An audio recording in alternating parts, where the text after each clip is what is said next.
Ooh. Sizzle? You on? Yeah.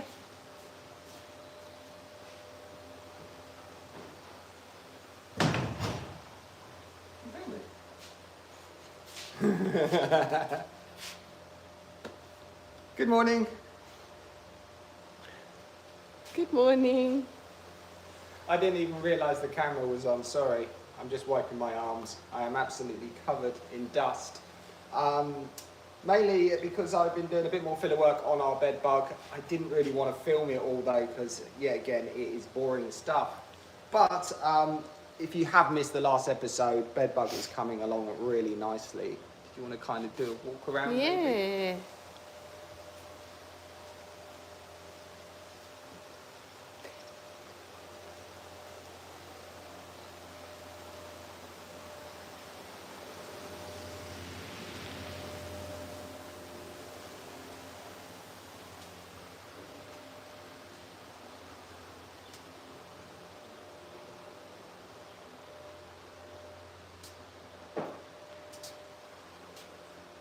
So that's a little update. Yeah, so the exterior of Bedbug is now in primer, and I haven't started guide coating or rubbing these down. I have done some more work on these covers on the back. This cover here, where I'd welded it, had become a little bit distorted, so I did have to do a bit of filler work. But not only that, I did reinforce the area underneath the catch. One of the viewers mentioned this and said, why not put another plate behind this cover here, which I have done, which I can show you. I've still got to do the back cover.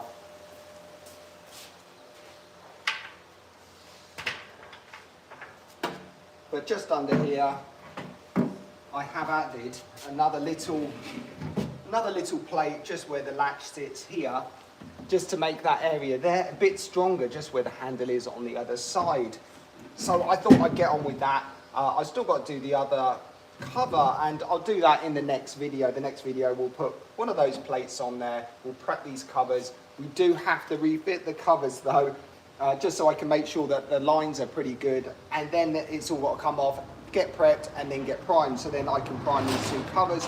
Not only that, I've also spent a bit more time on the engine lid. If you can remember, this thing was totally wrecked. It was absolutely beaten, which is ideal for the back of Bedbug, as Bedbug didn't really have any back end. So reusing something that would probably go in the bin was ideal for Bedbug, as I'd feel really bad destroying a really nice engine lid. So once the engine lid's done, I've also started prepping the bumpers. If I can get the rear bumper on and the engine lid on, and I'm happy with the way it fits, I can then get on with fitting those rear lights. And when it comes to the rear lights,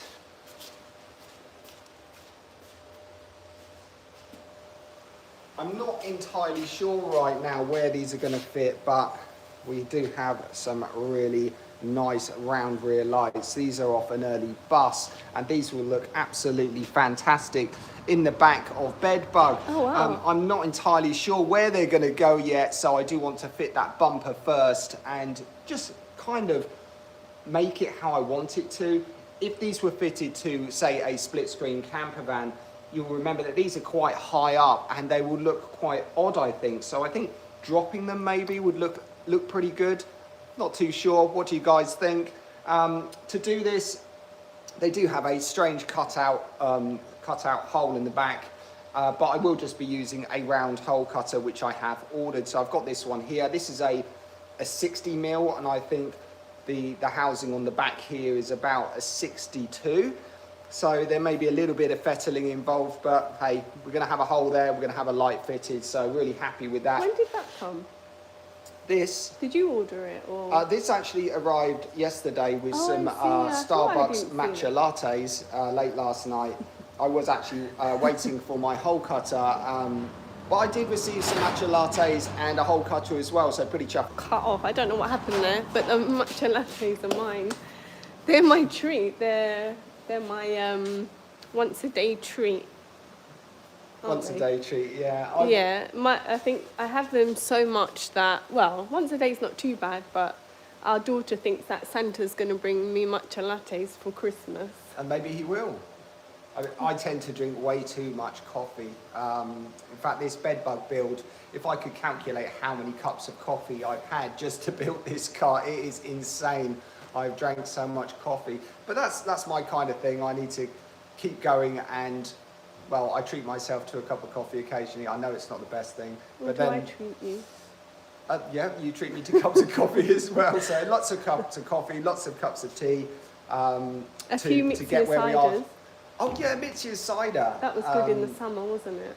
Amazing stuff. It sounds like it's alcoholic. It's not. Cider Oh, in yeah. Japan is actually a soft drink. It's like lemonade. Like lemonade, but it has a slightly different taste. Really refreshing, really great in the summer. But I'm off the Mitsu ciders, and I've got a feeling that with the weather at the moment, the temperature is dropping, so I will be on the hot drinks, I think, on this one. There is actually a Mitsu cider in the fridge.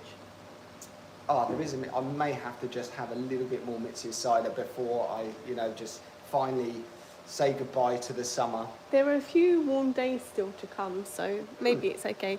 Ajit says cool, and Matteo says, when it says hola, it's hola, isn't it? Hola. They don't pronounce the H. Me saludas. Yeah, it's a bit odd us doing a live so late in the week, but we've been so busy doing other bits and pieces, and we thought it'd be nice to give you guys a bit of an update. As I said, if you didn't see the last video, you probably wouldn't even realise that Bedbug's exterior is now in primer. There are some other bits I still need to finish. I still need to finish off the engine bay area underneath this cover here, and also the interior. But as a whole, it's taking shape now. And in the next video, if I can do, if I can get these covers prepped and primed, the engine lid prepped and primed, both front and rear bumpers done, and those rear lights fitted. That is a bit of a tall order, but I'm going to try and smash it and get that done. And it'd be nice to see those bumpers fitted and all those panels fitted, because together I don't think they've all been fitted. I know the front bumper has never been fitted, so that would be great just to see what it's going to look like before it's disassembled and then prepped for paint. So that's pretty exciting stuff.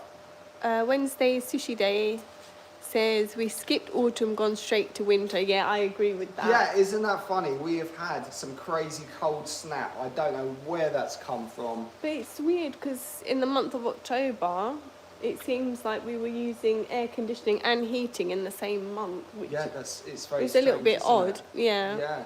Yeah. Normally the seasons in Japan are very defined, aren't they? They used to be. They used to be, and maybe that's the way things are going now. Maybe they're just not so defined. Let's just see what the temperature is today. Let's get the old dusty clock out.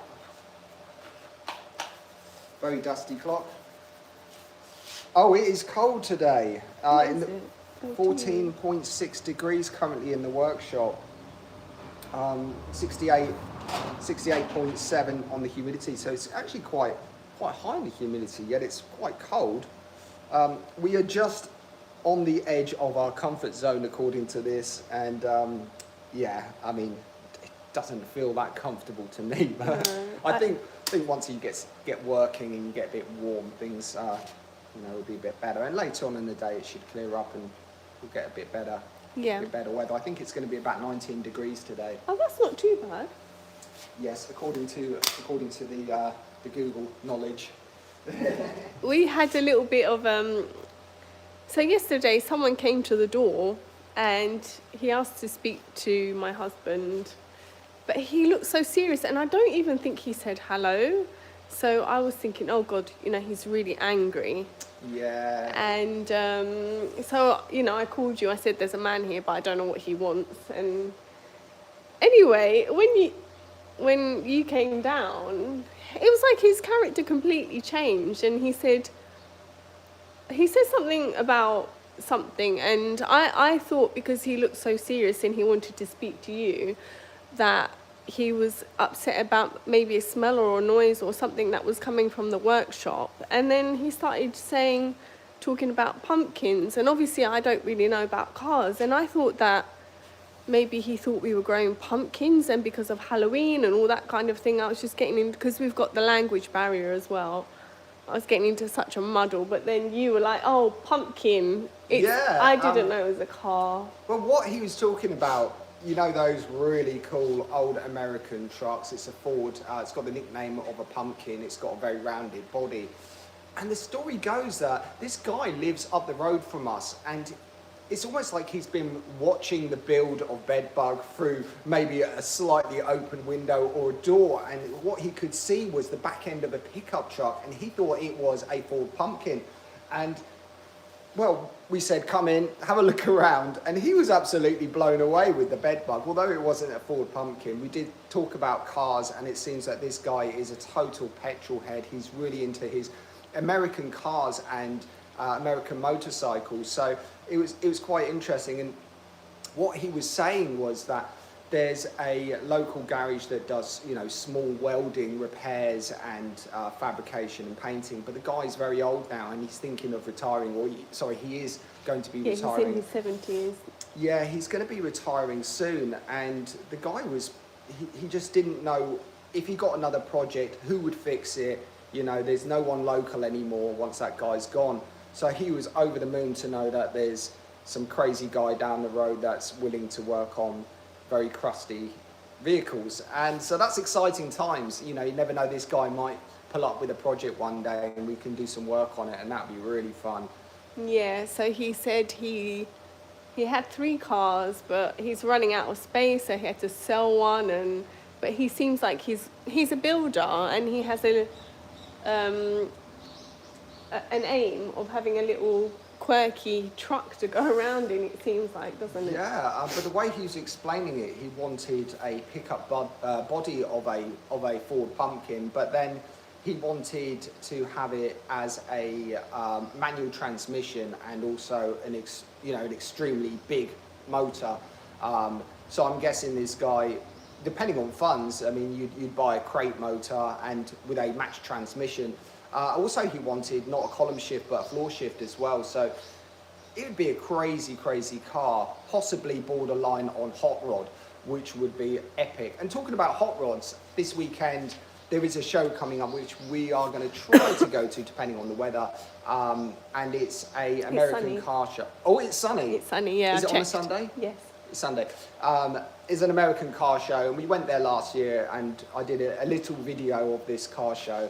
And there were some absolutely amazing cars. And what boggles my mind is how much the Japanese embrace the American car culture.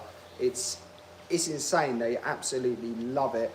And it'll be really cool to get some footage of those cars as well. Yeah, we'll definitely go. And of course, a little bonus will be the street food that's there again. Yeah, I do. Although like I think street food. We've overdone it on those long fries. I think I'm a bit done with those. Yeah, I don't know if you guys know about long fries. They are very long fries. They come in a tray like this, available at pretty much all the festivals we go to. And yeah, we totally overdid it. I got too many and we munched them, and they were a little bit too oily. We felt sick for the rest of the day. But we? interestingly enough, though, the way they make these, they have a vat of oil, but then what they do is they use instant potato mix. It's like Smash in the UK, yeah. Instant potato mix, and they just mix it with water, and then they just put it into a circular kind of cylinder with holes in the bottom, square holes, and they just pull on the handle and they kind of stretch these into the oil so they lay flat and make these incredibly long fries. Totally bad for you though, aren't they? They're not what I consider potato, but they just taste so good. Yeah, I've gone off them a bit now. I think that was a bit overkill, but yeah. It's probably going to be our last one of the year, I guess, in terms of street food. In terms of street food and shows, but we've got a lot of stuff to get on with Bedbug if we want to see this in paint, so... You never know, it might be there next year. You never know. Yeah. Yeah, I mean, that would be really cool, going to a custom car show and seeing Bedbug on display. That would be really cool. So you never know. Yeah. Rodville says, I live in South Florida. We never had seasons. That's interesting. Wow, okay. Is it always warm there then? Or? It just, when someone says the word Florida... Just feels warm. Oh, it feels like it's palm trees and sun. Pelicans. Pelicans? What, flamingos as well? And t-shirts and shorts weather all year round. I don't know if that's true or not. Maybe you can solve that myth. And Richard says, hi from Richard in Adelaide. Again, enjoying the progress on the Begbug. And Oliver says, hi. Hi guys, welcome along. I will be doing a video. This is just a bit of a live catch up with you guys. We haven't done one for a little while, so we thought we'd just do one of those. And yeah, hopefully, fingers crossed, later on today I'll start filming for the next video. Maybe it will go on this weekend, maybe a bit later, all depending. We'll just see how we get on. Rodville says, it does get cold maybe a week, a year. See, that's the type of place I need to live. Wow. Did we move to the wrong country? I think we did, because now, I mean, you can probably hear I've got another cold that I caught from our daughter, and I know this winter is just going to be... Oh. I mean, it was kind of virus after virus during the summer, and now winter's come. I'm guessing in those warmer countries that it's not so bad, all these like flu season and... But there is such a thing as a summer cold, isn't there? Yeah, I think that's what I'm guessing that regardless of temperature, there's still going to be some bugs and viruses flying through the air, and I think if you have kids, they tend to pick them up. Yeah. DHD, DHF. I don't know how you'd say that. Cool name. Do you live in the UK? And obviously, no. We live in Japan, but we did used to live in the UK. And Gaming Legend says, can I have mod? Can I have MOD? Yeah, what's that? It must be a car thing, I'm guessing. I'm not entirely sure. Can you have a mod? Can you have a mod? Going to have to elaborate on that one. Not I'm sure. Too sure what that means. We're pretty old school. I don't know the technical jargon for a lot of these kind of things. Oh, moderator. Moderator? Is that a car thing? I don't know. My mind's a bit blank there. Can I have moderator? Oh, can you expand on that? A chat thing. A chat thing? It's something modern we don't know about. Oh, God, I'm sorry. I'm so bad with technology. They're probably young. Oh, young and cool. Yeah. Knowing all this stuff. Yeah, maybe Technology. actually your niece... Well, we're married, so she's our niece. Yeah. But maybe she can come and translate. She's going to visit next week. Next week? Yeah, Yeah. we've got... So this year's been really crazy. We've had family and friends just starting in and out of Japan, and it's been lovely. Yeah. And oh, sorry, I've got a bit of a cold as well. And yeah, my niece is going to pop back, or our niece is going to pop back, and she's going to be here for a long time. And she's young, and she's probably quite clued up with these kind of things. So she can translate the young people's talk for The us. cool young people's talk. Yeah, that'd be really It says to keep the peace in the live chat. Do you know what? We're not very. We've only. Basically, we only know how to press live. We don't know how to report. We don't know how to filter. We don't know. Oh no, I know how to put beauty mode on though. Oh, beauty mode is always important. Yeah. Have we got beauty mode on now? Yes. Have I? Do I look beautiful? Yeah, take Don't that answer off. that one. Should I take it off? No, don't take it off. It's too early in the morning. I forgot to mention about the Daruma. Sorry, yeah, Phil, we're in Japan. Yeah, so we spoke about this last time. And didn't quite get round to... Yeah, this See, I don't know which eye you're supposed to colour in. Oh God, am I going to have to Google that? Yeah, maybe Google it. I'll Google I think that we quickly. guessed last time, but we don't want to get it wrong. Yeah, So last time we were talking about this. This is a lucky Daruma that we got from, I think it was it from Takasaki? Where we got our other lucky one from. Maybe. I think we got it from Takasaki, I'm not 100% sure. But it's just basically for a successful business and that kind of thing. And you're supposed to, I think I've just told you the wish, but anyway, you're not supposed to say the wish, but you colour in one eye, make the prayer or the wish or whatever, and then when it comes true, you colour in the other eye, and then you take it to be burnt. And I always thought that you had to take it back to the place you bought it from, but I actually think in January they have like a little Daruma burning event, and I'm sure that people just take them from wherever they bought them, because it's just And this piles and piles of Daruma. This is after your wish has been fulfilled. I have just used the ultimate knowledge, which is Google. I'm just going to show Lazy Cruiser the truck while you Okay. get ready. I've got it here, so I was just going to... Okay. I'll just talk about it while you're filming. Okay. So apparently with the Daruma, you first paint the left eye when setting a wish or goal, and then the right eye after it's been fulfilled. Okay, so we did it wrong last time. This ritual is known as Kaigen, or opening the eye of the mind, to help you visualize and focus on achieving your goal. That's really I mean, nice. that's really sweet, isn't it? That's really cool. So we'll do that.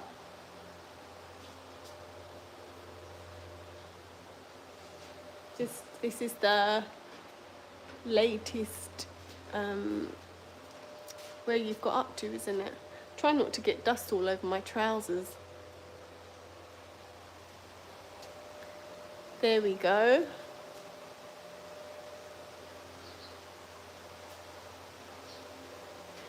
Do you want to do your Daruma? Where is...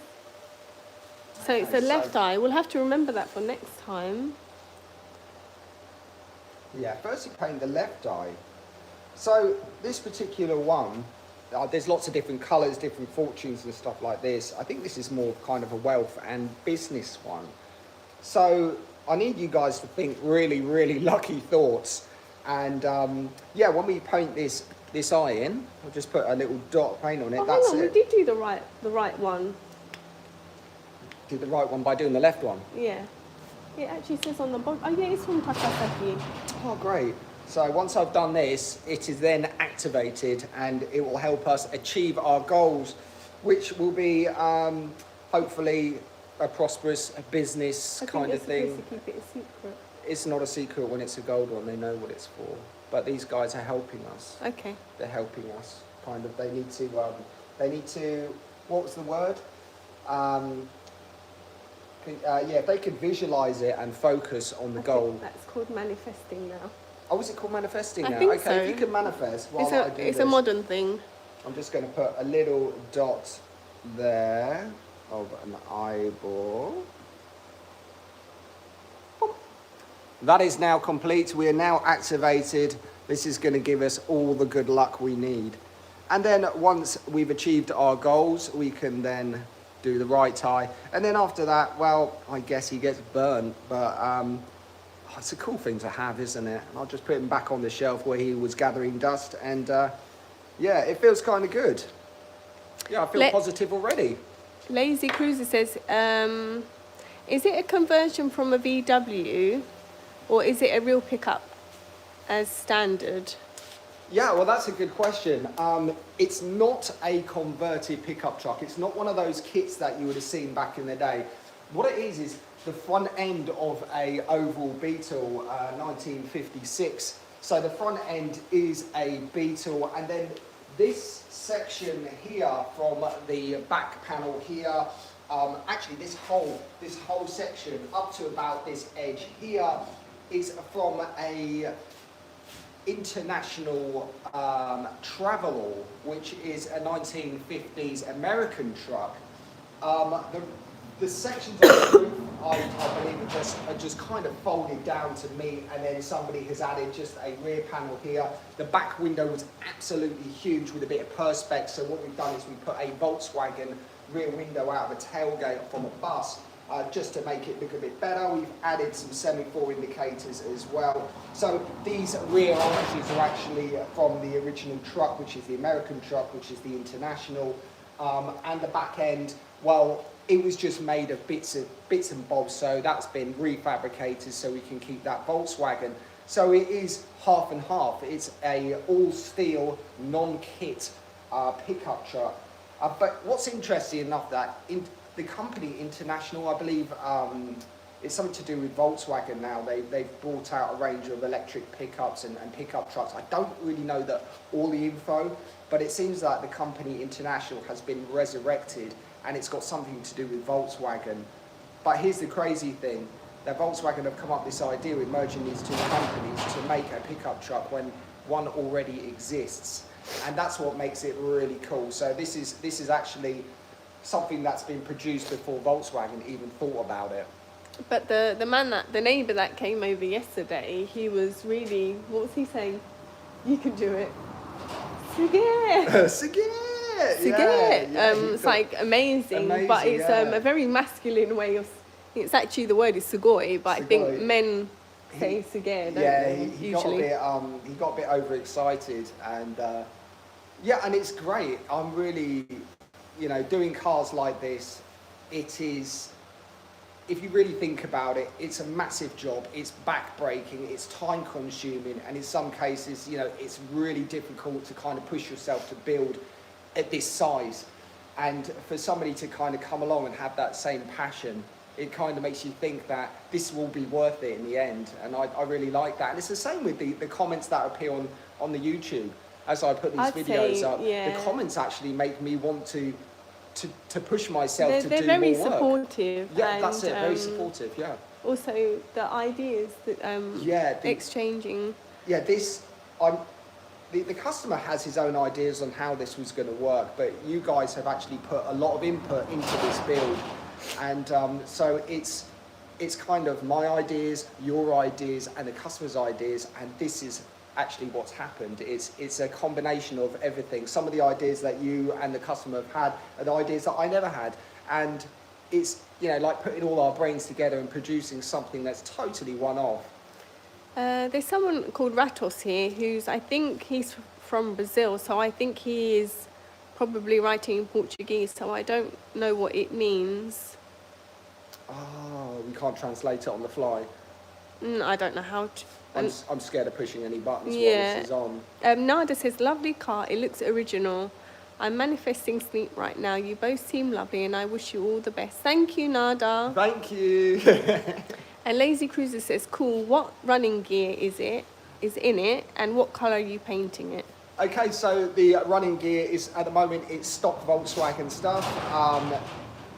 We've got a stock gearbox, and what we pulled out the back wasn't an oval engine, it was a later engine. It's a 1600 single port. It worked, kind of. We managed to halfway get it off the recovery truck, so it does need a little bit of work. But the customer's umming and ahhing on what engine he'd want to put in there. In an ideal world, though, as the Type 1 engine does have quite a large fan shroud, it's quite high, you'd probably want to go for something like a Type 4 engine where it's quite flat, just to give you some extra room in the back. But I don't know what's going to happen. Maybe what I'll do is just tidy up the current engine, whack that back in there, and in the future, well, you never know, he might want to put a big stroker engine in the back or something like that, something crazy. But for the time being, I think we'll just get the bodywork done. The bodywork itself, originally when the oval part, the front part, left the factory. Sorry, cameraman's gone to sleep. This part here, the front part of the Beetle, was originally black. And what I've done while we were kind of modifying it, I've lost the trim down the side of the bonnet, one of the horn grills, and what I'm doing is I'm turning it into a really standard model, which was in black as well, which I think was only for the German market. The customer's actually got one of these at his shop, and so it's going to be a carbon copy of that car, so it will be finished in black. Yeah, so that's exciting stuff. Lazy Cruiser says, so engine is mid-mounted. No, the engine's actually rear-mounted. It may look like it's quite long, but the engine itself is in a similar position where it would be in a Beetle. The boot floor, the back of the back seat here and the boot floor is still in position here, which means that the engine compartment at the back, I'll just drop this down, you can have a little peek. So the engine compartment here, you can see that you've got the gearbox just here, And what we've done is the back end is slightly longer than a Beetle, where the valance would probably end around here. We've got this extra section. So there's no problems with refitting an engine in here. I did make the valance panel in here removable, so more like a bus, so we can easily get the engine in and out at the same time. And for maintenance, having a cover here and one at the back, it's going to be awesome. But yeah, it's the engine. Sorry, the floor pan itself is totally stock Beetle, so the length of it and where the engine sits is the same. But yeah, I mean, but saying that, a mid-mounted engine would be pretty cool, wouldn't it? Just have an engine in there, and that would look really cool. I do like that. Maybe that's a plan for another project. Yeah. Our neighbour that came over, he said that he was, because our Japanese isn't great, so it's always kind of a little bit of a lost in translation, a bit conversation. And when he was leaving, he was going, oh, in Japanese, he was saying, oh, it's such a nice day. And I was like, yeah, oh, it's really sunny. But he actually meant finding, this workshop has really made his day, because he really wanted to get something unusual for a long time, but just didn't know who could fix it. And he said there's lots of people around here, didn't he, who just don't know where to go. We had a little bit of a chat about this. In Japan, there are many skilled people that do this kind of stuff, do custom car builds and have a passion for it. But it's the same as the UK, where it's a dying breed. People are less likely now to come into the trade to save these older cars. I mean, there are going to be specialists, there are going to be apprentices and things like that. But it's not as big as it used to be. And locally, where the people that are doing these extremely good car restorers are getting old, and there's no one to replace them.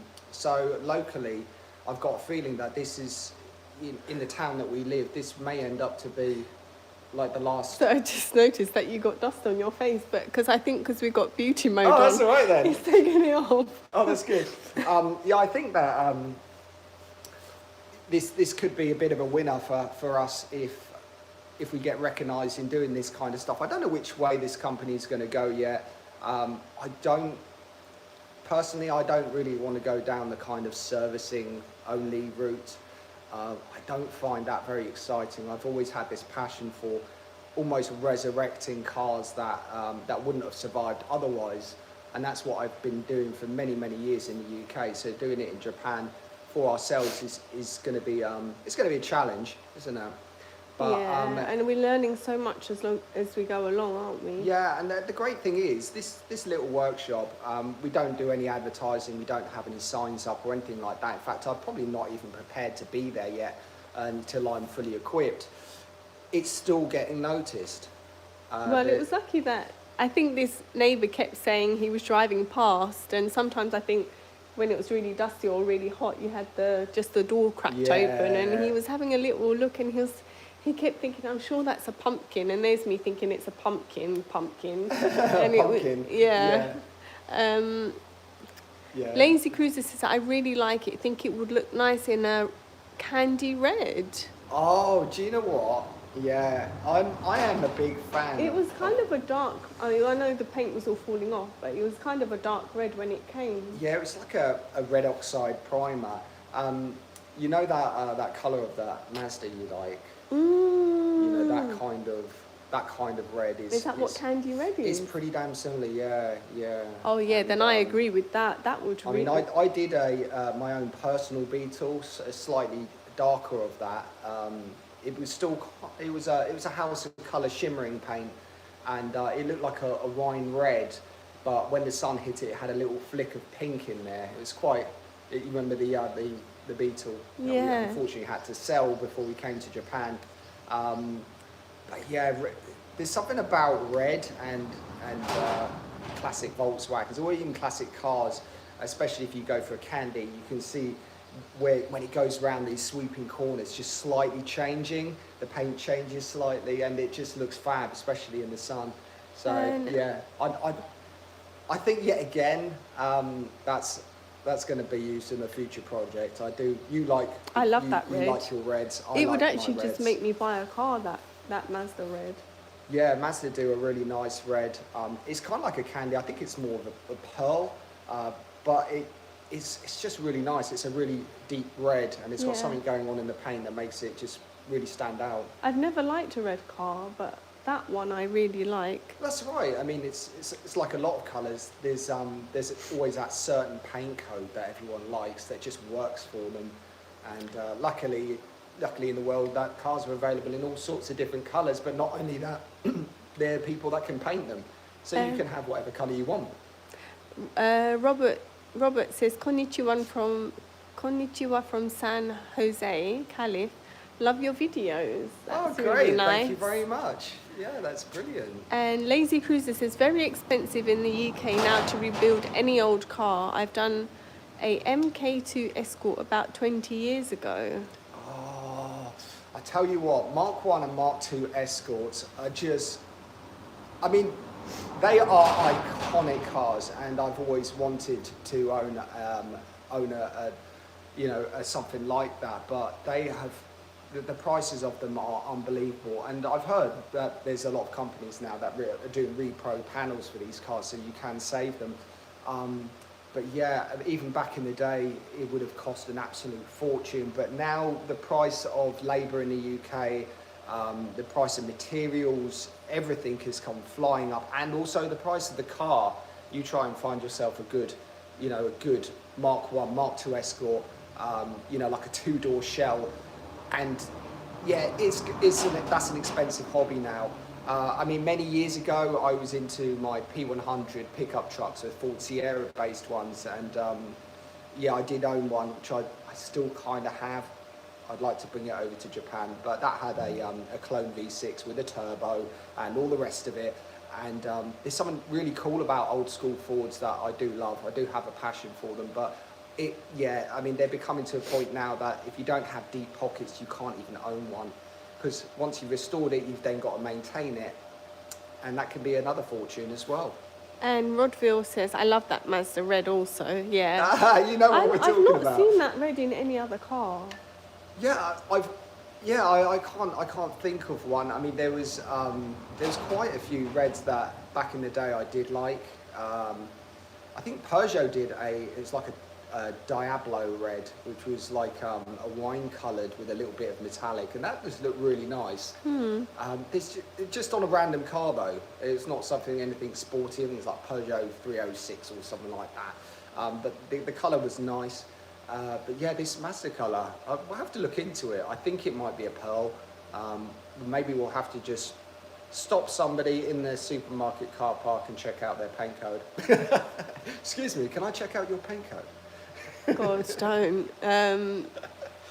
Maniverse says hi. Hi, how you doing? welcome along. Although it's, I don't know what time it is there actually. I mean, here we are in the morning in Japan, but I guess you guys could be watching it any time now, can't you? Yeah. Yeah, unfortunately, a lot of our friends in the UK are sleeping, I hope. Yeah. Yeah. Yeah, so the colour can really change a car, can't it? Yeah, I've never actually owned a car that I really liked the colour of. Oh, really? Yeah, because no, actually, my Rover Metro was a turquoise colour. I did like that. Yeah, there's something about that. Even now, I think turquoise might come back. And then You saw, was it a khaki metallic colour the other day? didn't there's you? also a kind of rose gold colour that I've seen recently. Yeah. Then I had a Kia Picanto, which only came in blue, black, red or yellow. So I chose blue because it's the best out of them, but I didn't really like it as such. And then I got what was it? Mitsubishi Mirage in blue. Yeah. Which was nice. It's a but nice blue though. I wanted it did in suit. white. Did look at one in black as well. In fact, No, grey that was. They didn't do a white one, did they? They did do a white one, but it wasn't available. Oh, really? But we have seen them in Japan in white. Yeah. Yeah. And also purple. Purple. Yeah, and then we've got this one, which is just grey, it's just which I would never silver. choose. Yeah, But you like it. it's just silver. Yeah, I mean it's kind of the thing where it was a kind of rush decision. We got the car. Yeah, we couldn't And, get a house until we got the car, so it was almost, and we had to keep borrowing a car to get to the car dealership, Yeah. and we didn't want to keep bothering the family, so Yeah, it was so we ended just, up it was a kind of- case of let's just get one. And that was a while ago now, and that little K car has covered quite a few miles. No, it's done. and I really like it, but I just wouldn't choose that colour. Well, we might have to change it in a future video then. Yeah, but imagine the paperwork. No, even just the thought of it, no. It would look good in red. The paperwork is enough to put your... It would look good in that red though. No. Oh. Do you know what? We went to the city hall the other day, and they said, oh, if you sign up to something, you can save 60 yen a month. And just the thought of doing the paperwork, I was just like, keep the 60 yen. Yeah. I can't deal with the paperwork. It's insane. Yeah, the mind boggles, doesn't it? Yeah, and even when we, sometimes when we go shopping, they have these mobile, like, stalls saying, oh, you know, you can get a cheap mobile for this much a month. You can get, you know, an iPhone for 1 yen, or, like, they are really good deals. But the thought of having, because it took 1 hour to get a SIM card, the thought of having to go through that again, I'm literally like, I would just... About, is it? You just want to just keep everything as it is, because it's such a pain to get everything sorted. Yeah, and they're like, oh, we'll do it all for you. No, I just... Yeah. Yeah. Anyway, Ford, Rodville says, Ford did this really nice black with a rainbow flake in their Ford Flex, currently 8:45 p.m. in Florida. Okay, that's not too late, that's good. Do you know about that? Could you read the first bit out again? Really, Ford did this really nice black with a rainbow flake in their Ford Flex. A Ford Flex. Do you know what? I don't even know what a Ford Flex is. But yeah. Do you know the colour though? Black with a rainbow. I've seen flake. I've seen stuff like that. Is that like, if it's when the sun shines, it looks rainbowy? Yeah. It actually has a. That sounds nice. When they say a flake, it's like tiny, almost slightly chunkier bits of metallic. And I remember that there was a guy, this really old school painter that I used to know, and he was painting this big American thing. I can't remember what it was. It was big, and he was doing a rainbow flake in black paint, and he painted it all, and he showed it to me at night with spotlights on there, and you could see this wave of different colours going down the side, and there was all the colours of the rainbow, including bits of gold, in this paintwork. But during the day, when it was gloomy, it looked black. Oh, I see. And that was really cool. So as you're driving along, and if you were at night and the headlights, flicked against the paint, it would change. In the sun, it would change. And to do that, he was a very, very capable guy. From what I remember, he used to work for Rolls-Royce, and then he had his own paint shop, and he's probably still doing it now. Does custom motorcycle paint and car paint. But mainly it's those kind of quick in and out jobs, like, little blemishes on doors and wings and things like that. But occasionally he did do large projects like that, and it blew my mind. And he, over the years, gave me a lot of advice when it came to prepping and painting cars. So pretty handy guy to know. Lazy Cruiser says the 1K had rally arches on it, which were fiberglass. Swapped them out for RS arches, which were £600 each for front and rear quarters. Were cut from a donut. Always like the Mazda pickup. That's expensive, isn't it? No idea. Yeah. I don't know. Yeah, I mean, if you're doing a car like that, messing around with fiberglass, bubble arches, donor parts, it's just insane. Yeah. I guess you have to really be into it. Yeah, well, this is it. When you're doing a project, you really need to think where it's going to go. Are you doing the project to sell it? Because that is actually a big thing. If you're doing a car and you're doing it to sell it, you probably want to get it done as cheaply as possible and maximise your profits. Yeah.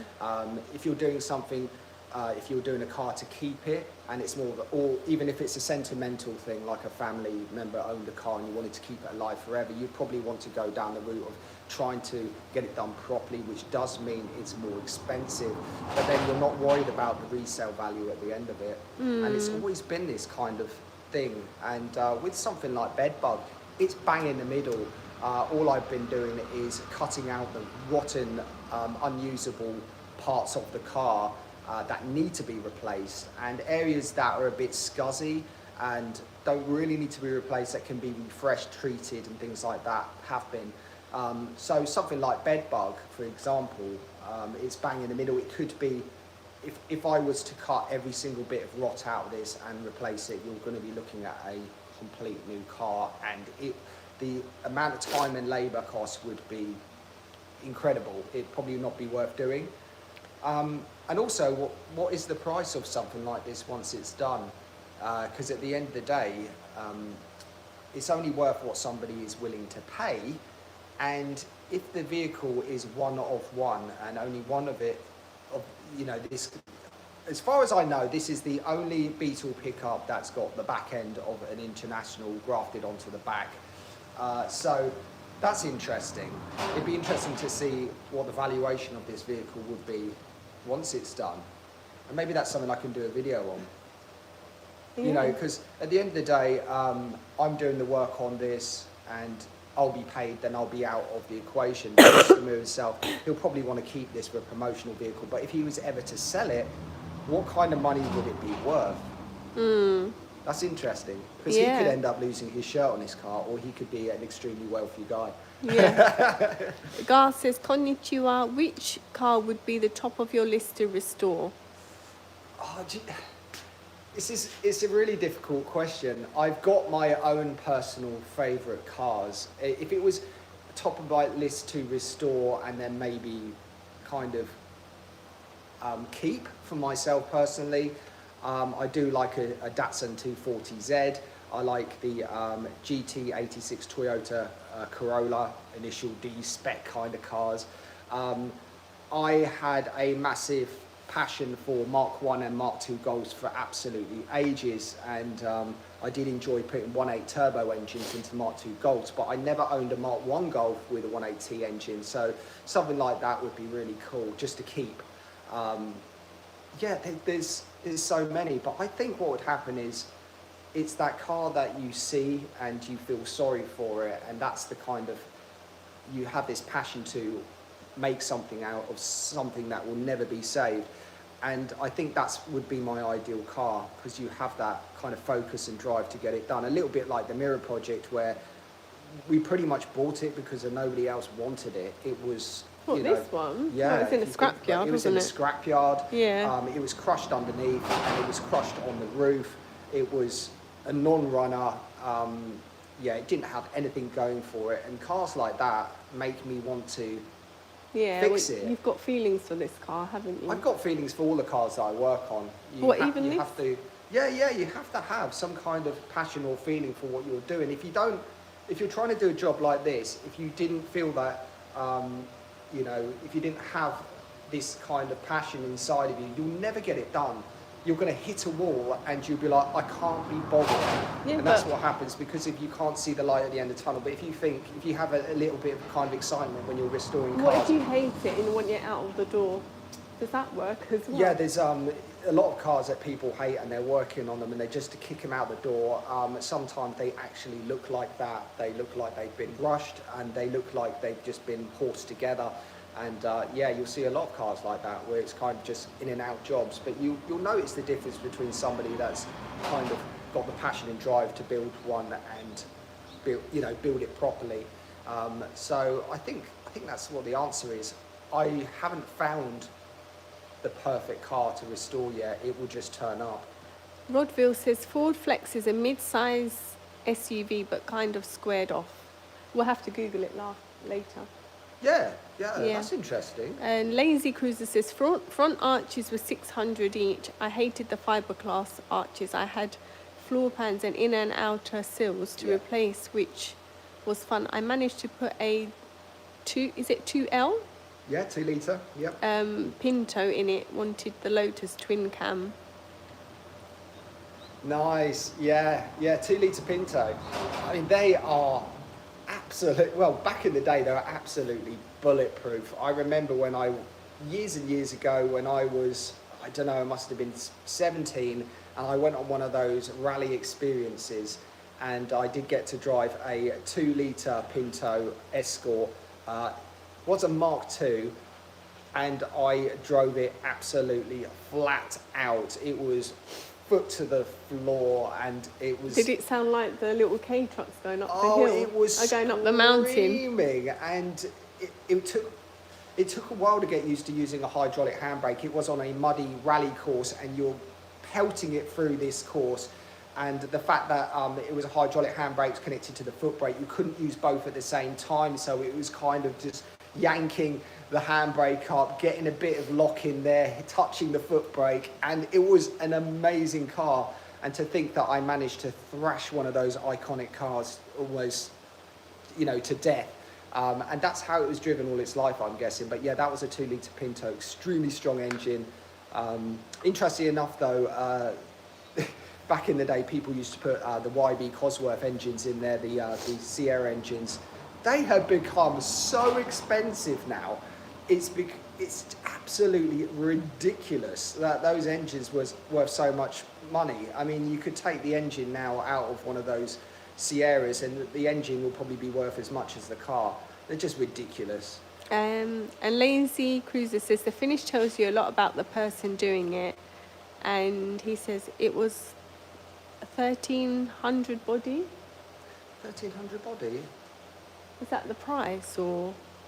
I don't know, but you're totally right. I mean, you can look at a car and you can tell that it's been, well put together and well loved and everything else like that. So do you love the Bedbug? I wouldn't say I am absolutely in love with Bedbug. I think that... Do you love the mirror more? I think that we have a love-hate relationship with Bedbug. It seems that as soon as I think I've kind of done something, I find something else. So it is a gift that just keeps on giving. And so that's our love-hate relationship. I really want to see it done though. I want to see the customer enjoy this one. But even when I came in here the other day, I think I hadn't been here for a while, had I? Because the little one was off, was she? Was she off again? I'm not sure you haven't visited the workshop for a while. No, I think, she was ill again. And I was busy in here kind of just working, trying to get this primed, and you came in when it was primed, didn't you? And then we had lots of events. We had Sports Day, the little one. Sports Day in Japan is amazing. The kids, the nursery takes 0 to 6 years old, and they involve the 0, like the whole nursery gets involved, and parents as well. It's quite an eye-opener. It's such I think in Japan it's a really, really important day because they've made it a national holiday, but because of the heat this year, they had to make it 2 weeks later than the national holiday. So last year, it was on the Saturday, and then you would get the bank holiday Monday off. But this year, we had the bank holiday Monday off, and then 2 weeks later, we had Sports Day. And they just said, because of the heat, it was so hot, practicing was really difficult. But it was really, really fun to watch. And they did races, but they also did a little dance, didn't they? Yeah. And next year you'll probably do there's a tug of war with the mums and dads. Obviously we've got to win. Yeah. There was it's just so well done. Everything's very precision. They have worked so hard. Yeah. Just everything about all the kids matching and all kind of marching in together and doing their thing. I mean, it's mind-blowing, really. It was such a structure involved. It was funny because they did a little practice run. I think, is it once or twice they did it? So they have to dress, they have a uniform on Sports Day. When it's not Sports Day, they don't have a uniform, but on Sports Day, they have a uniform. And they asked us to put her in white socks that go below the knee. So we sent her in, in the socks and, her everything as they asked. And then we got an email later on saying they sent a photo of someone. They cut the head off, but a kid's legs with the white socks up to the knee. And it was almost like some parents didn't get the memo. They all sent them all in white socks, but they say the length, the style, there has to be no ribbons or anything, no patterns, no characters, and it has to go exactly up to the knee. And I was like, yeah, we got it right. They just wanted everything to be uniform. The kids look. They asked for the hair to be below the neck.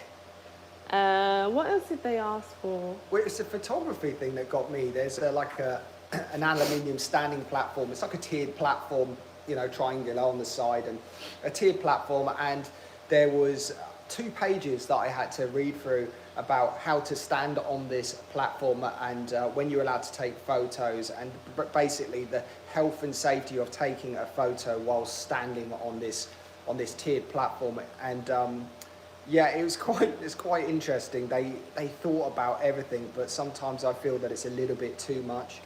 And but it worked. It's had me in tears sometimes, I'm going to be honest. The day worked so well. Everything was just on time. Everything was done properly, and it was just a fun day out, wasn't it? Yeah. Lazy Cruiser says, after I had finished it, I was also too scared to ever rally in it, as it was a 1,300 litre 2-door body, which lost me money because it wasn't really RS 2000 body. Yeah. Oh, I got you now. Yeah. So basically, it's but we used to do that kind of stuff all the time. You'd get something like, I was into Mark 1 Golf, so you'd get a 1,300 3-door hatchback shell and make it GTI spec, drop all the running gear and the interior in there. But at the end of the day, it's not a GTI, it is a 1,300 still, but it's exactly the same. But after you spent all that money on it, I would be scared to rally it. I mean, until I actually, when I was a kid, drove that car flat out, you're going to destroy it. You really are. If you're going to proper rally it, I mean, I'm not a rally driver, and just the way those cars were totally abused, absolutely totally abused, and they were rock solid. But the thing is, after pumping all that money in there, it just takes something to go a bit squiffy, and that's it. It's total loss, isn't it? And it'd be a shame. And imagine that beautiful paintwork getting stone chips on and things like that. It's you're going to build something to destroy. I remember something that your dad said that really helped me when I had my my little accident. When you have something really, really nice, and it's almost like you're on edge all the time. You never want anyone to kind of, open their door and slam it against yours, or, all these, if a stone does hit your car, you're like, oh no. But then if something happens, it's kind of like, oh, okay, so it's like damage now, that I can actually feel a bit more relaxed about the whole thing. Yeah, that's right. I mean, he was right. Yeah, once you've had that little defect on your car, you're like, oh, I can breathe now. Yeah. And you can almost treat it, not abuse it, but treat it like a normal car, and you feel like you're not on edge all the time. It's been so perfect that you just want it to stay like that, and then when it gets a few little bits and bobs, it's like, okay, it's got character, it's my car, it's used, and I totally get it. But there's just some people out there that just like the cleanest car. Oh yeah, inside out and upside down. I can understand that as well. It's very difficult unless you're extremely wealthy to be able to enjoy that car to its maximum potential. So if you're building a rally spec rally car and it never gets rallied because it's so clean. No, I mean, but then it's pointless for me, Yeah, in your eyes it's pointless, but for me, I just maybe owning that vehicle and being able to drive it and appreciate it that way, if not kind of treat it with a bit of respect. That could be a good thing. Sun's out.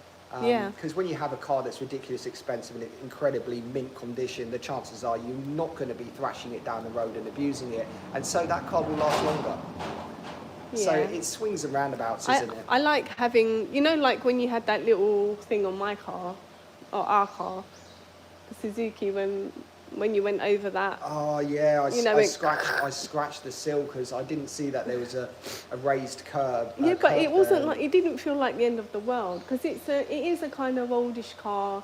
It's had a, I mean, it looks good, but it wasn't like, you know, if you just bought a new car. Yeah, it wasn't mint to start with. Yeah. It's had some history, and so it makes it easier for us to drive. And also, when you have a kid destroying everything, Yeah, you don't oh, feel God. so bad. You know, if you've got lots of plastic trim and delicate interior. She's drawn all over the inside of the Yeah, door and, you get a kid with crayons in there. oh no, I couldn't handle it if it was a brand new car. No. I couldn't handle it either. But when it's But it's like when I got my Kia Picanto, it was the first car I ever got new, and I had my Metro for 5 years, and nothing really happened to it. 2 months after I got my new car, someone had gone round the corner and just hit the corner of my car, left a white mark across. I was so upset. Yeah, I was so upset. That's right. Garth says, Japanese people tend to find Europeans rude. Do you find it easy to offend Japanese people without realising it? Oh, right. While we're in Japan, we're trying to kind of do what the Romans do. We're kind of trying to integrate ourselves into their culture. So we're trying to almost suss them out and do what they do. So we're not trying to rock the boat in any way. They do have particular ways of doing stuff, and Very particular, isn't it? yeah, and Yeah. I know where you're coming from with this, and yeah, I mean, I do tend to be a bit loud and excitable and things like that, but in the Japanese environment, they're not. They're very quiet. They're very, you know, respectful in that way. It's a quiet country. Yeah, I mean, for example, being on a train in Japan, you can almost hear a pin drop. It's people there, they're on their mobile phones, but they're not taking phone calls. And they're not allowed to have the sound on their phone either. So yeah, The notifications has to be on silent. So everything's all quiet. If you hear people chatting, they're at a very low voice. So it's very easy for somebody like me to go onto a train and be on my phone and be loud. But yeah, you've got to, once you kind of understand how it all works, I think you're less likely to offend people. I think some people are more understanding if you look foreign, because they probably think, oh, they don't know. But I think if you know that you're not supposed to do something and you do it anyway, is when it becomes a problem. That's right. Yeah. I mean, if you do try to live in any other country, in the world, you've got to kind of abide by their rules and their cultures, their ways in doing stuff like that. You don't really want to make it difficult for them or yourself. You don't want to kind of go in there and start making enemies or anything like that. No, especially I think if you made enemies in a neighbourhood like this, I think it could be very uncomfortable. I think you'd be excluded from everything. Yeah, it'd be extremely uncomfortable. I mean, we live in Gunma, and the place where we're at it's a very, very close-knit community. In fact, when we moved here, we were involved in the community. We are responsible for our own chores to do around the community. So if we were to cause any problem or any friction and things like that, it's going to be a massive problem. So we include ourselves in everything that they do. Yeah. So it's really important to us as well. It kind of feels that you're putting something back. These guys have worked so hard. I think maybe when we first came here and they gave us a list of dates of things that we had to do, it didn't feel like you're supposed to plan your life around these dates. But I think now we know that you are supposed to plan your life around these dates. These are the most important things for the community, and I think I've explained before, when someone passed away and, we were told that we had to go to 2 of the ceremonies of the person, and I had plans to meet my cousin who I hadn't seen for a long time, and they said basically it's tough. I basically had to cancel seeing my cousin and I had to go to the ceremony. So this isn't for everyone, I don't think. I think some people, especially if you've come Yeah. from somewhere like England and you're used to the city life, where you don't even know your neighbour, let alone go to their funeral when you've never met them.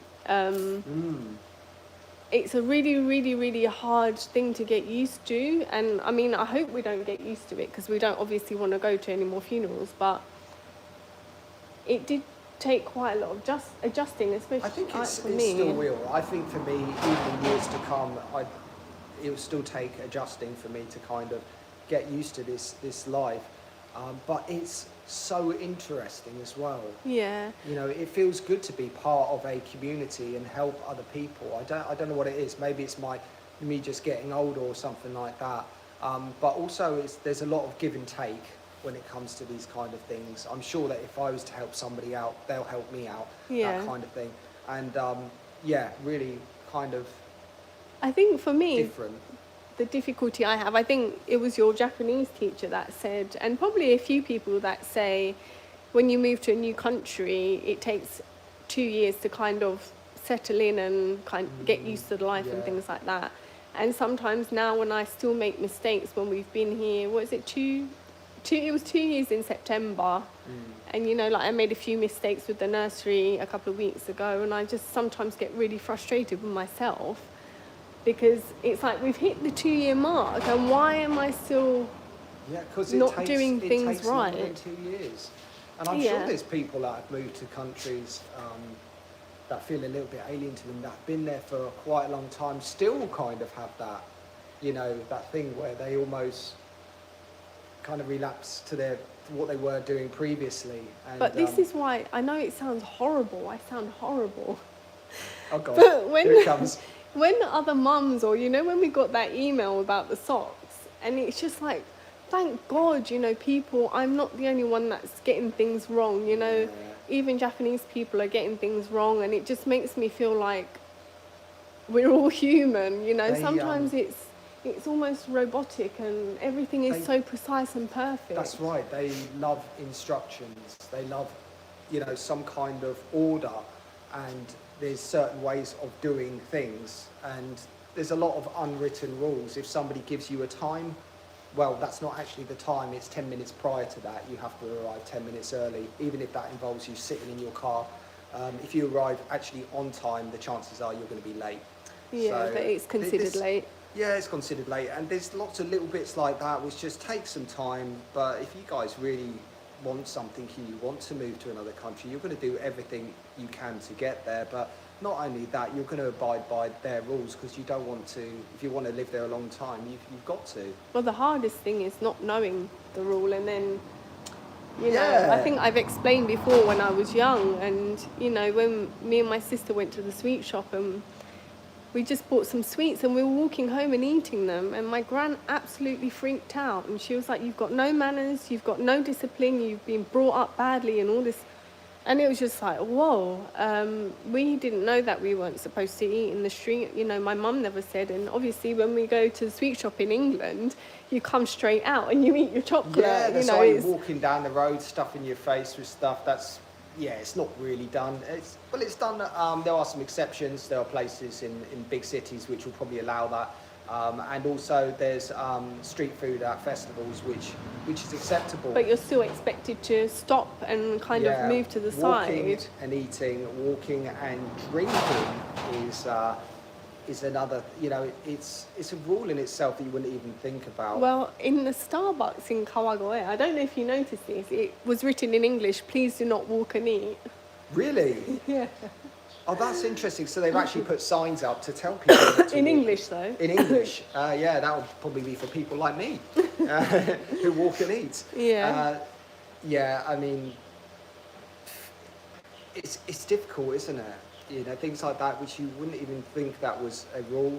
And I think when you're in your car, you're only in your own little bubble. You're allowed to eat whatever you like. And sometimes, you know, I can't go to the shop, I sit in the car and I eat something, and people kind of look in the car and you think, okay, well, I'm not doing anything wrong because I'm in my car. So that's allowed. Let me just read some of these comments, because Lazy Cruiser says, I could see every defect in it, which drove me mad because I knew where everything that wasn't perfect was, can you speak Japanese? Do you know what? Yeah, I can imagine that. I know about that defect thing, when something, you've tried so hard to make something perfect and it just isn't perfect. And you just know, where there's an imperfection and you can see it, but not everyone else can. They just see this amazing car and you think, "Ah, well, it is and it isn't. There's a tiny little bit here and something doesn't quite line up." Or Well, this... it was like when, I know that feeling. yeah, I think everything I see you do, I think is amazing, but I think you're very, maybe critical. Yeah, of- I'm my own worst enemy. Yeah, there are, but maybe that's why you do such good work. Well, there's some exceptions to the rule. As I said, Bedbug is going to be good, but it's not going to be perfect. And that for me is a struggle. But I've got to think about this financially. If I spend, another week lining up for the rear arches, for example, to make them perfect, even though there's going to be some wing beading there, it could be just absolute waste of money and it's going to just throw us totally into the red. So what I've got to do is that's good enough, and I've got to kind of train my head to get this job done this way. But I do know what you mean when something's just not quite right. It could be in the paint, there's a little dimple or something, and yeah, I mean it's difficult, isn't it? You're obviously a perfectionist, that's why that's happened. A lot of people it wouldn't bother them, but I know exactly where you're coming from. As for speaking Japanese, the answer is not very well. Before I came to Japan, I studied so hard. I even took Japanese lessons to really learn the basics of Japanese language. When I got here, I struggled straight away, straight off the bat. People using terms and words that I'd never heard before. And it was extremely difficult. When people are being super polite or honorific, it's yeah. like a completely different language. Yeah, so there's kind of like the normal way of speaking, like we are speaking now. Then there's a polite form, which is the next one up. Then there's an honorific form. So what I did is I learned There's also a humble form. Oh, there's also another one. So I learned what they call a mass form, which is just polite NHK Japanese. And so if I was talking to a family member who was using a normal Japanese casual, I found it difficult to understand what they're saying because in my head the sentences were different. In fact, So I think I was the opposite, wasn't I? Different. Because I always spoke casual Japanese, and when it came to polite Japanese, it's such an effort for me. And I find when I speak, the really polite Japanese only lasts maybe 5 minutes, and I find myself going back to, it's not rude Japanese, but it's very friendly and casual, and and I think it's not something you would use with someone that you don't know. But I always find myself slipping back into that. The other thing is that my level of Japanese when I got to Japan was probably about here. It was not up there at all. So it's about here, so I could ask for what I wanted and things like that and get by. But now what's happened, my Japanese is actually down here, and you'd have thought, well, hang on a minute, what happened? He's been there for 2 years. Why isn't his Japanese suddenly gone like that? And the answer is to get a really good understanding of languages and, get to the point where you can really hold a conversation. You need to practice, you need to study, and you need to speak.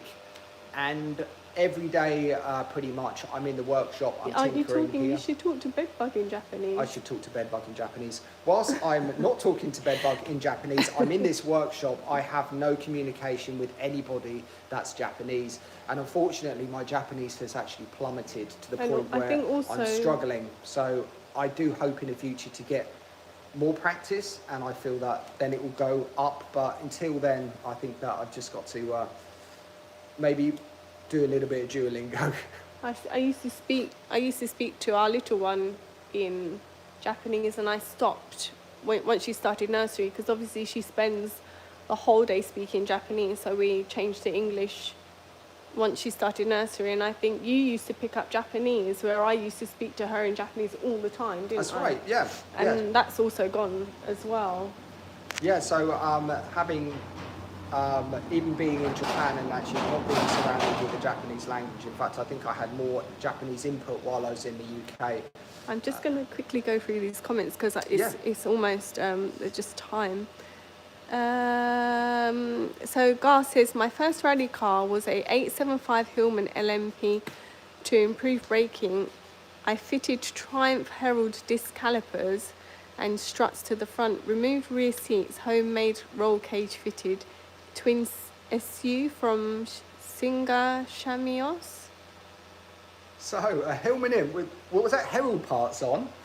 I mean, that's old school, isn't it? I wonder how that actually worked. I mean, Hillman Imps were not too bad. They were pretty good at rallying, but with those modifications, that is pretty cool. And I do like the idea of making stuff fit. I really like that. That's custom, isn't it? That's custom work. And John says you should put 4 tail lights, 2 orange, yellow, and 2 red ones. Oh, what? On the back of Bedbug? Must be, yeah.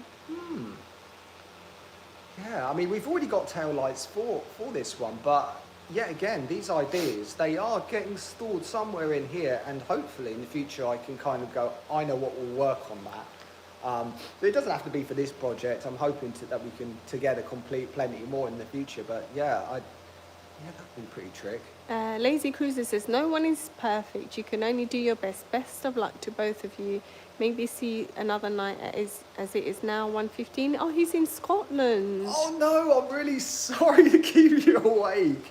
Scotland. Oh, it was worth it though. It was really worth it. And I'm really glad you tuned in because we got to chat. Just as a little side note, Japanese people really like Scottish shortbread, don't they? Scottish shortbread. If you ask them what they want from the UK, a majority of the time they say shortbread, don't they? So there you go. If you ever fancy going to Japan, fill the suitcase full of shortbread and you'll be everyone's favourite person. Unless you get stopped at customs like I did with all those biscuits. Do you remember? That was so embarrassing. Suitcase full of biscuits. Yeah. And the man that stopped me said, do you know that we sell biscuits in Japan? He must get that a lot though. I think he was so confused because I had my drumsticks in there. Yeah. So he was probably thinking, what the hell is she doing? I had, my whole suitcase was like a tea bag and a biscuit shop. And he was just like, do you not know that we sell these things here? And I was like, I had to say, it's my mum. Anyway. That's great. And Lazy Cruise says door panels, gaps, and like you say, lining up new panels. Gar says, what's old school? I was born 31st. Oh, happy birthday! What's his birthday? 31st of the 10th, 58. I turned 67 years of age, 1 hour and 25 minutes no ago. Way! Happy birthday! Oh, that's fantastic. Oh, it's a shame we don't have a little party popper. Yeah, I don't have a party popper. We'll get one. Do you know what? If I had a party popper, I would. If I had the firework in my hand, I'd let that off. Yeah. Yeah, he's been really supportive. Yeah, I mean, that's fantastic. Happy birthday. We hope that you have a lovely celebrations. Yeah, I mean, you've been up all night watching us, so that's great. We appreciate it. On your birthday, hats off to you. That's amazing. Right, should we come finish up? Yeah, I think we're going to finish up now. I've got a lot of work to do, and I've got a video to record, so you guys can watch that at some point. As I said, it may be this weekend, it may be beginning of the week. One of the reasons is that there's a car show that I really want to film, and I'd like to leave you a little snippet at the end of that, and that's not until Sunday, isn't it? And just to the time it takes to edit it and all that kind of stuff. We're really lucky because last year it was sunny, and it looks like this year it's going to be nice weather. So it's always nice to have nice weather when it's an outdoor activity, isn't it? Yeah, that's right. And no long fries. No long fries. So, I mean, if I do decide not to use the footage from the car show, maybe I'll get a video out this weekend. If I do, then, yeah, you're going to have to wait a little bit longer. But this car show is really good, so it's probably worth waiting for if I do decide to go down that road. Yeah. But, yeah, I'm going to just keep things as they are, just doing the videos as and when I can. And I really appreciate you guys watching it. It's been fun, thank hasn't you it? for your joining us and always supporting us. And Yeah. see you on the thank next you very one. much. And we'll see you soon. Happy Cheers. birthday, Garth. Happy birthday. Cheers. Bye. Cheers.